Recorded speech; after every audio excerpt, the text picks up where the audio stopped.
Hello बच्चों, आइए इस प्रश्न को देखते हैं। साल्विया में परागण होता है। ए जंतु के द्वारा, बी जल के द्वारा, सी वायु के द्वारा, डी कीट के द्वारा। आइए देखते हैं कि साल्विया में किस प्रकार से परागण संपन्न होता है। तो हमारी मुख्य अवधारणा यहाँ पर होगी। मुख्य अवधारणा अवधारणा होगी जो प्रश्न देखकर हमें पता चल रही है कि यहाँ पर अलग अलग प्रकार के परागणकर्ताओं को दर्शाया गया है। तो हमारी मुख्य अवधारणा होगी कि परागणकर्ता के प्रकार। परागणकर्ता के प्रकार की परागणकर्ता कितने प्रकार के होते हैं। तो यहाँ पर प्रश्न में हमें 4 प्रकार के परागणकर्ताओं को दर्शाया गया है। तो मुख्य अवधारणा होगी परागणकर्ता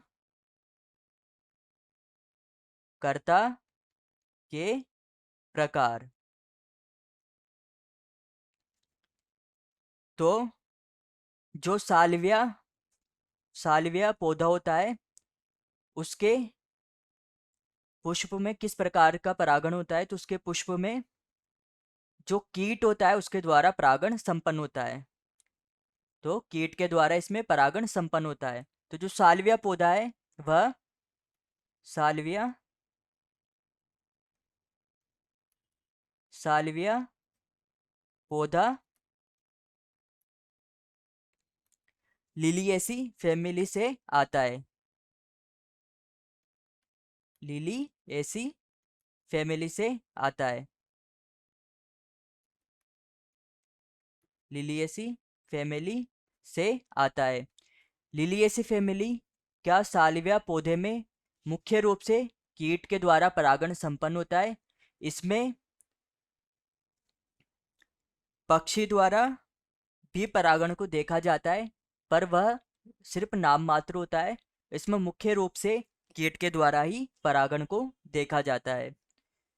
तो यहाँ हमारा प्रमुख सिद्धांत होगा कि प्रमुख सिद्धांत होगा कि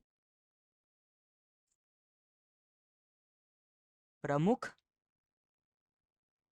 सिद्धांत होगा कि विभिन्न प्रकार के परागणकर्ता विशिष्ट पुष्पों में ही परागण संपन्न करते हैं। विशिष्ट परागणकर्ता विशिष्ट अथवा विभिन्न परागणकर्ता विभिन्न परागणकर्ता विभिन्न विभिन्न पुष्पों पुष्पों में परागण परागण संपन्न करवाते हैं। तो साल्विया में परागण होता है कीट के द्वारा, और कीट के द्वारा होने वाले परागण को कहते हैं एंटोमोफिली। एंटोमोफिली।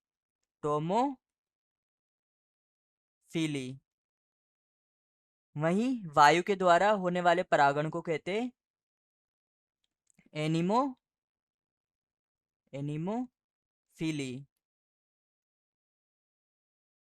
उसी प्रकार जल द्वारा होने वाले परागण को कहते हैं हाइड्रोफिली, क्योंकि जल को हाइड्रो भी कहा जाता है, इस कारण इसे हाइड्रोफिली